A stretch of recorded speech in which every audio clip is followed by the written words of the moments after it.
bagong kaalaman na naman ang ibibigay namin sa inyo this morning sa Usaping Immigration with our immigrant attorney of 22 years and owner of U.S. Journey Immigration Services, si Attorney Marlene Gonzalez.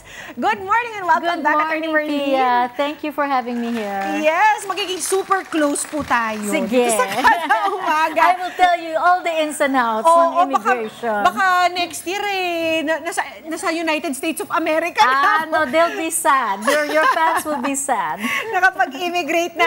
Ngayong umaga po, pag-uusapan natin kung paano mag-apply ng spouse and fiancé visa. Yes. Okay. Sino po ba ang pwedeng mag-apply for a spouse visa, Ms. Attorney Marlene? Yung spouse visa, kailangan married na sila. Kung nandito pa sila, they get married here, then the U.S. citizen can petition for the spouse to join in the United States. Fiancé, hindi pa sila married. Ang plano is to come in as a fiancé, parang non-immigrant, pero with the immigrant intent that when the fiancé arrives, they have 90 days to get married. If they don't get married, someone gets deported. He or she has to go back. No. Balik lang. Balik lang. Yung 90 days, kung let's say, hindi nag-workout, nag-back out sila, kailangan bumalik. Oo, nag-cold feet. Sino babalik? Silang pareho? Yung Filipino. Yung hindi citizen? Yeah, yung hindi citizen. Ngayon, pag nakahanap siya ng, let's say, yung babae ang Filipino or foreign, pag nakahanap siya ng ibang boyfriend, hindi pwede. The only reason for the fiancé visa is to marry the one who petitioned for her. Kaya pag hindi nag-workout, kailangan bumalik muna. And then if she has another relationship, another petition yon. Ganon. Can she go another round? Halimbawa, after 90 days, hindi siya pinakasalan, pinabalik siya dito. And then... yes, pwede.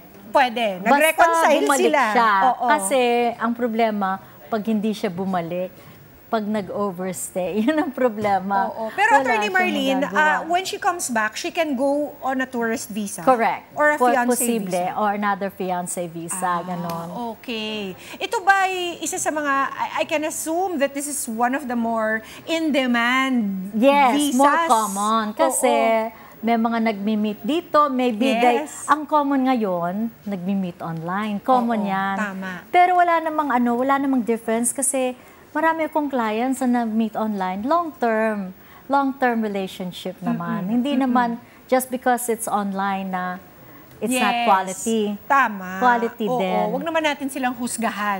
Ano po ang mga requirements, Attorney Marlene? So, ang pinaka-requirement is that it's a real relationship.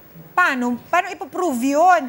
In the case of the spouse, madali lang. May marriage certificate na. May marriage certificate. Tapos, syempre, nagkita na sila dito. Di ba? They got married here or Hong Kong or wherever. Kaya nga, may marriage certificate na yun. Paano yung fiancé? How do you prove yung fiancé, ang kailangan talaga, they have met in person within the 2 years before filing the petition. How do you prove that? In person. Yung passport nung US citizen, yung tatak yung country, let's say Philippines, may stamp, tapos may picture sila with the family members. May picture sila... Family members of who? Of the fiancé, let's say Filipino, no? Ayun, kaya pala marami akong nakikita sa airport, may dala-dala silang scrapbook. Mga pictures ng boyfriend niya, gano'n, ng family members. Yes. Tapos minsan, and then you show, I have a fiancé visa. Yes. But then you have to go muna to the... Na-approve na yun sa consulate. So, paperwork, yung application, paperwork yon sa USCIS sa states. Pinoprove nung nagpipetition yung fiancé na nag-meet na sila, natutuo yan. Minsan, gusto namin pakita yung pinapadala mo siya ng pera, gano'n, support. O kaya... yung sulat ng parents na na-meet na namin siya, we like him or her. Yung parents din sa US o kaya parents dito, kailangan yung sulat din nila na this is how we fell in love, ganon. Wow. Mga love story yan How romantic. Romantic. Meron palang Minsan ganun pagkakataon sa embassy, kukwento mo yung love story minsan ninyo. nga, inisip namin masyado namang matamis itong love story na to. Parang fake. Parang fake kasi Ayun masyadong na nga. matamis naman. Sino po yung na-turn down? Mga ganon? Yung parang Ay, too good nata-turn down to be ito. true? Isang nag-consult sa akin, tapos na-turn down kasi ito Vietnamese. Oo. Nahirapan sa English yung babae na pinipetition. Biro mo tinanong That's not ba fair. naman? That's not fair. Oo. Kasi ang tinanong, what high school did your fiancé go to? Eh, syempre, Vietnam naman yun. Hindi naman niya, sa atin, we speak English. Maybe pag sinabi mong They won't Hunter High School, necessarily ganun. know. Exactly. Oo, tapos, kasi may mga ibang talagang bansa na maraming fraud. Ah, okay. Isa yun sa mga So that's one of the reasons why hindi sila ina-approve. Yes, nakikita nila, fake yan. Kasi may talagang may mga marriage ring may mga na binabayaran lang, bawal yun. So, siguro the trick here is to memorize as many details about your Yan. fiancé as possible. That's how I prepare. Oo. Na-meet mo na ba? Sinasabi ko doon sa foreign spouse, Doon mo sila kilala mong pinaprep. parents niya. Oo. Na-meet mo na ba? Yeah, by Zoom. Ilan ang kapatid niya? Anong pangalan mga kapatid niya? Alam mo ba yon? Kailangan malaman mo yun kasi papakasalan mo itong tao o kaya asawa mo na itong tao. Ayun. Kaya kailangan nyo po si Attorney Marlene para Yes. i-review kayo. Para ready sila when they get interviewed at the embassy. That's right. That is my role to make sure that they pass. Ganun. Magkano po ang fee for this, Miss Marlene? Depende. Kung nandun sila nag-meet, adjustment of status yun. Okay. I cannot quote you what I charge. But let's say the going rate could be 3,000 to 5,000. Ganon. US dollars? US dollars. Okay. Yon ang going rate. And how long po is the process time usually? Kung dito nanggagaling, siguro mga year and a half dahil sa hinihintay yung interview, tsaka hinihintay yung initial petition lang mga 16 months 1 year, a year to 16 months. Wow, ang tagal. Pagkatapos na approve yon, hintayin yung interview sa US Consulate, doon na dadalhin yung papers, ganon. Ngayon, pag nandun yung foreign spouse na nakapasok na as student or tourist, nandun naman, adjustment of status yon.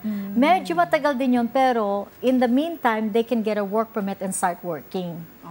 So, okay. Pero yun ang pinaka good faith marriage, doon minsan na RFE, request for evidence.